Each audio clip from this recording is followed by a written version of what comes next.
اعوذ باللہ من الشیطان اللعین الرجیم بسم اللہ الرحمن الرحیم الحمدللہ الذی جعل کمال دینہ و تمام نعمتہ بولایت علی بن ابی طالب علیہ السلام والصلاة والسلام علی سید الانبیاء والمرسلین سیدنا و نبینا و شفیع ذنوبنا و طبیب قلوبنا بالقاسم محمد وآلہ طیبین الطاہرین المعصومین ولعنت اللہ علی اعدائہم اجمعین اما بعد بسم اللہ الرحمن الرحیم باوز بلندتر صلوات۔ معزز سامعین محترم، السلام علیکم ورحمۃ اللہ۔ ناظرین گرامی قدر، ہماری بحث عقائد اسلامی کے عنوان سے بحث امامت میں چل رہی ہے۔ ہم نے گزشتہ دروس میں صفات امام کے عنوان سے چند عرائض پیش کیے تھے اور اسی طرح جو ہے امام کے بارے میں چند دیگر عرائض جو پیش کیے تھے۔ آج ہم ایک اعتراض کا جواب دیں گے کہ کیا امام کو انتخاب کرنے کا حق بندوں کو ہے یا نہیں۔ جس طرح خداوند متعال نے لوگوں کی ہدایت کے لیے انبیاءوں کو خود انتخاب کیا ہے، کعبے کو بھی ہادی خود انتخاب کیا ہے، اور اسی طرح کتابوں کو بھی خود خدا نے اپنی مرضی سے اپنے نبیوں پر نازل کیا ہے۔ یہ خدا نے کیے تھے۔ آیا ہدایت کے لیے امام کو خدا نے انتخاب کیا ہے یا یہ کام صرف بندوں کو دیا ہے کہ آپ کی مرضی جسے چاہو اسے امام انتخاب کرو؟ مسلمانوں میں دو طرح کے نظریے پائے جاتے ہیں۔ میں نے پہلی گفتگو جو امامت کے عنوان سے پیش کی تھی اس میں بھی بیان کیے تھے آپ کہ مسلمانوں میں پیغمبر اسلام کے بعد دو گروہ ہوئے۔ ایک گروہ کا نظریہ یہ رہا کہ پیغمبر اسلام صلی اللہ علیہ وآلہ وسلم نے اپنے بعد 12 اماموں کو بطور امام انتخاب کر کے گئے ہیں۔ دوسرے گروہ کا جو یہ نظریہ ہے کہ کہتے ہیں کہ نہیں، پیغمبر اسلام اپنی زندگی میں اپنے دور حیات میں کسی کو بھی جو ہے امام امت کا ہادی رہبر جو ہے انتخاب کر کے نہیں گئے تھے، اسی لیے انہوں نے اپنی مرضی سے کسی شخص کو اپنا امام اور ہادی انتخاب کر لیا۔ آیا ان دونوں فرقوں میں سے کون درست ہے کون غلط ہے؟ یہ بات ہم نے تمام امت مسلمہ کے ہاں چھوڑ دی ہے کہ اب فیصلہ آپ کریں کہ کس نے جو ہے خدا کے نبی کے انتخاب کردہ امام کو مانا اور کس فرقے نے جو ہے اپنی مرضی سے بنائے ہوئے امام کو امام مانا ہے۔ تو ناظرین محترم، اب ہم ان اعتراض کا جواب دیں گے۔ امید ہے کہ یہ اعتراض آپ کو سمجھ میں آ گیا ہوگا کہ پیغمبر اسلام کے بعد امام خلیفہ انتخاب کرنے کا حق خدا کو ہے یا بندوں کو دیا گیا۔ تو آئیے سب سے پہلے تاریخ اسلام میں دیکھتے ہیں کہ خدا قرآن مجید میں یہ ارشاد فرماتا ہے انا ہدینا سبیل اما شاکرا و کفورا۔ یہ بات ذہن میں رہے۔ قرآن کہتا ہے ہدایت کرنا ہماری ذمہ داری ہے، اب قبول کرو یا رد کرو۔ تو جب ہدایت کی ذمہ داری خدا نے لے رکھی ہے تو ہادی بھی خدا ہی بھیجے گا۔ تو یقیناً خدا نے نبیوں کی صورت میں ہادی بھیجے، خدا نے کتابوں کی صورت میں ہادی بھیجے، خدا نے کعبے کی صورت میں ہادی جو ہے بنا کر بھیجا ہے، اور اسی طرح اور بھی چیزوں کو خدا نے امت کے لیے ہدایت کا جو ہے منبع اور مخزن بنایا ہے۔ تو اب امام یا چونکہ نبوت کی بحث تمام ہو جاتی ہے، یعنی آخری نبی پیغمبر اسلام صلی اللہ علیہ وآلہ وسلم ہے، اب اس کے بعد کوئی اور نبی نہیں آنے والا۔ تو ناظرین محترم، اب یہ سوال یہ ہوتا ہے کہ پیغمبر اسلام حضرت محمد مصطفیٰ کے بعد جو ہے ہدایت امت کا ہادی کون ہے؟ ہم شیعہ حیدر قرار کہتے ہیں کہ خدا نے اپنے حبیب کو، اپنے نبی کو یہ حکم دیا کہ اعلام وہ پیغام پہنچا دیجئے۔ تو ناظرین محترم، امیر المؤمنین علی بن ابی طالب کو جو ہے امام انتخاب کیا گیا ہے، لیکن مسلمانوں میں جو یہ نظریں پائے جاتے ہیں کہ خدا نے نبی کے بعد کسی اور کو امت کا ہادی بنانے کا کوئی حکم نہیں دیا تھا، اور نبی نے بھی کسی کو بھی جو ہے امت کا ہادی انتخاب نہیں کیا تھا۔ تو ناظرین محترم، یہ ان کا اہل سنت کا جو یہ نظریہ ہے۔ لیکن ہم جب تاریخ اسلام میں دیکھتے ہیں کہ ہدایت کی ذمہ داری خدا نے لی ہے، تو ہادی بھی خدا ہی انتخاب کرے گا۔ یہ بندوں کو حق نہیں ہے کہ کسی کو اپنا ہادی رہبر انتخاب کرے، کیونکہ بندے غیر معصوم ہیں، بندوں میں جو ہے عصمت نہیں ہے، بندوں میں ہے جو ہے علم لدنی نہیں ہے، لہذا بندے جس کو انتخاب کریں گے تو اس سے غلطی کا امکان پایا جائے گا، اور بندے جس کو اپنا ہادی انتخاب کریں گے تو وہ خود بھی غلطی پر ہوگا، تو جو ان کے پیچھے چلیں گے ان کو بھی غلط راستہ دکھائے گا، ان کو بھی غلط راستہ دکھائے گا۔ تو ناظرین محترم، تاریخ اسلام میں، قرآن میں ہم یہ بات ثابت کرنے کے لیے تیار ہیں کہ جب انبیاء کو، معصوموں کو، نبیوں کو، اماموں کو خود خدا انتخاب کرتا ہے۔ سب سے پہلے قرآن نے جب یہ اعلان کیا ہے، خدا متعال نے زمین پر جب پہلے بشر کو بھیجنا چاہا تو قرآن نے کہا انی جاعل فی الارض خلیفہ، خدا کہتا ہے کہ میں زمین پر اپنا خلیفہ بھیجنے والا ہوں۔ انی جاعل، یہ لفظ دلالت کرتا ہے کہ خدا جناب آدم کو نبی قرار دے رہا ہے، کسی بندے کو نہیں کہا کہ نبی جس کو چاہو آپ بطور نبی انتخاب کرو، نہیں من، تو جناب آدم کو خدا نے انتخاب کیا ہے۔ اسی طرح جناب ابراہیم علیہ السلام کو قرآن کہتا ہے وَإِذِ ابْتَلَىٰ إِبْرَاهِيمَ رَبُّهُ بِكَلِمَاتٍ فَأَتَمَّهُنَّ قَالَ إِنِّي جَاعِلُكَ لِلنَّاسِ إِمَامًا قَالَ وَمِنْ ذُرِّيَّتِي قَالَ لَا يَنَالُ عَهْدُ الظَّالِمِينَ۔ قرآن کہتا ہے جب جناب ابراہیم علیہ السلام امتحانوں میں، آزمائش میں کامیاب ہوئے تو خدا نے کہا انی جاعل فی الارض، قرآن نے کہا کہ قرآن کہتا ہے کہ میں نے تجھے لوگوں کا امام بنایا ہے۔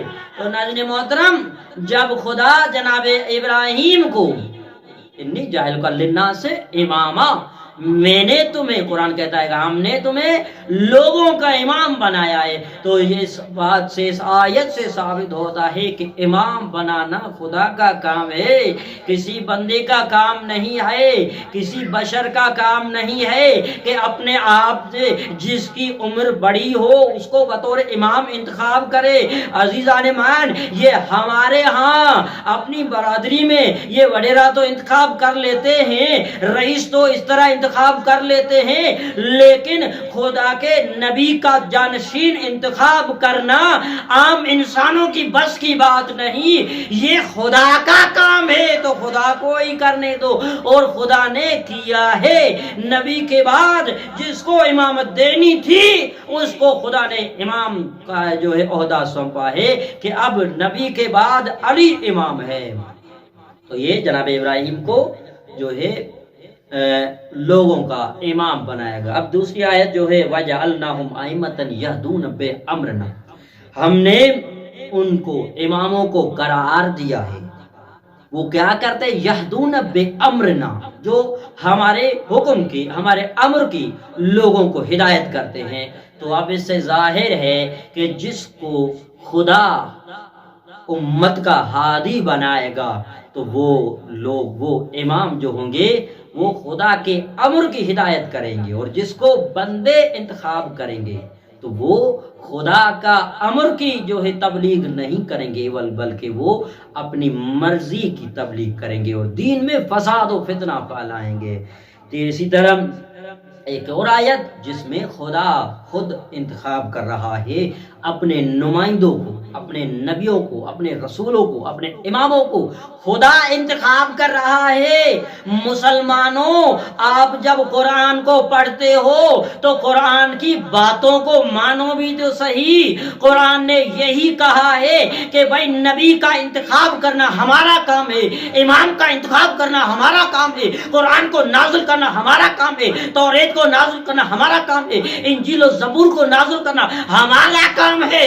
مسلمانوں، تمہارا کام صرف ماننا ہے، اسی پر عمل کرنا ہے، نہ کہ اپنی مرضی سے جس کو چاہو امت کا ہادی انتخاب کر لو۔ نہیں، یہ کام بندوں کا نہیں ہے، یہ کام خدا کا ہے، یہ کام نبی کا ہے، اور انہوں نے کر دیا ہے۔ اب ہمیں ہادی کے ڈھونڈنے میں پریشان ہونے کی ضرورت نہیں ہے، کیونکہ ہادی معین ہے۔ خدا نے، نبی نے ہادیوں کا تعارف قرار دیا ہے۔ قرآن کہتا ہے وَنُرِيدُ أَن نَّمُنَّ عَلَى الَّذِينَ اسْتُضْعِفُوا فِي الْأَرْضِ وَنَجْعَلَهُمْ أَئِمَّةً نَجْعَلَهُمُ الْوَارِثِينَ۔ بس ہمارا ارادہ یہی ہے، قرآن کہتا ہے وَنُرِيدُ أَن نَّمُنَّ، بس ہمارا ارادہ یہی ہے کہ روئے زمین پر جس کو کمزور کیا گیا ہے اس پر ہم احسان کریں، اور کیا کریں؟ اسے احسان کا بدلہ اسے کیا دیں؟ نجعلہم الائمۃ، بس انہیں قرار دے، ہم امام قرار دے۔ آئمہ، میں نے پہلے بھی عرض کیا تھا کہ آئمہ امام کی جمع ہے، پیشوا کی جمع ہے، رہبر کی جمع ہے۔ قرآن کہتا ہے نجعلہم الائمۃ، ہم ان کو جو ہے امام قرار دے، ونجعلہم الوارثین، اور زمین کا انہیں وارث قرار دے۔ یہ کیا ہے؟ اس آیت سے ثابت ہوتا ہے کہ امام کو قرار دینا بندوں کا کام نہیں ہے، امام کا بنانا خدا کا کام ہے۔ کسی اور کے بس کی بات نہیں ہے کہ کسی کو امام بنائے، بس امام کا بنانا خدا کا کام ہے۔ جنہوں نے اپنی مرضی سے امام بنائے تو وہ بھی گمراہ ہے، اور جن کو امام بنائے اور وہ جو امام بنے ہیں اپنی مرضی سے، لوگوں کے کہنے سے جو امام بنے ہیں تو وہ بھی گمراہ ہے۔ تو جو ان کے پیچھے چل رہے ہیں وہ بھی گمراہ ہے، قیامت کے دن وہ جہنم میں جائیں گے۔ اچھا، اسی طرح ایک اور آیت پیش کر دیتا ہوں جس میں یہ واضح صریح جواب ہے، دلیل ہے کہ امام کا، نبی کا انتخاب کرنا خدا کا کام ہے۔ قرآن کہتا ہے یا ایھا الرسول بلغ ما انزل الیک من ربک وان لم تفعل فما بلغت رسالتہ۔ قرآن کہتا ہے جب یہ غدیر کا مقام آتا ہے اس وقت خدا بندہ متعال نے اپنے حبیب کو، اپنے محمد مصطفیٰ خاتم الانبیاء کو یہ حکم دیا یا ایھا الرسول بلغ، اے پیغمبر، اے رسول، پہنچا دیجئے وہ کام جو ہم نے تجھ پر نازل کیا تھا۔ تو اگر تو نے یہ کام لوگوں تک نہ پہنچایا تو گویا تو نے رسالت کا کوئی کام ہی انجام نہ دیا۔ شیعہ سنی تمام مفسروں نے یہ واضح الفاظ میں لکھا ہے کہ بھائی اس کے بعد پیغمبر اسلام نے ایک منبر بنایا ہے جو اونٹوں کے پلانوں سے منبر بنایا گیا تھا۔ اس وقت امیر المؤمنین کو آگے بلایا گیا، امیر المؤمنین کا پیغمبر اسلام نے اپنے ہاتھ سے بلند کر کے کہا کہ جس کا میں مولا ہوں اس کا یہ علی مولا ہے۔ تو ناظرین محترم، جب یہ بات واضح ہوئی تو خدا نے اپنے حبیب کو حکم دیا کہ اب وہ پیغام پہنچا دیجئے۔ کون سا پیغام؟ ولایت کا پیغام۔ جب ولایت کا پیغام پہنچا دیا گیا تو اس وقت پھر جبرائیل نازل ہوا اور وحی الہی لے کر آیا۔ قرآن کہتا ہے الیوم اکملت لکم دینکم وَأَتْمَمْتُ نِعْمَتِي وَرَضِيتُ لَكُمُ الْإِسْلَامَ دِينًا۔ آج کے دن جو ہے دین تمام ہوا، دین کامل ہوا، نعمتیں تمام ہوئی، اور دین اسلام کو خدا نے اپنے لیے پسند کر دیا، راضی ہو گئے، خدا دین اسلام پر راضی ہوئے۔ یعنی اب بات ثابت ہو گئی کہ جس دین میں ولایت علی ہے وہی دین خدا کو پسند ہے۔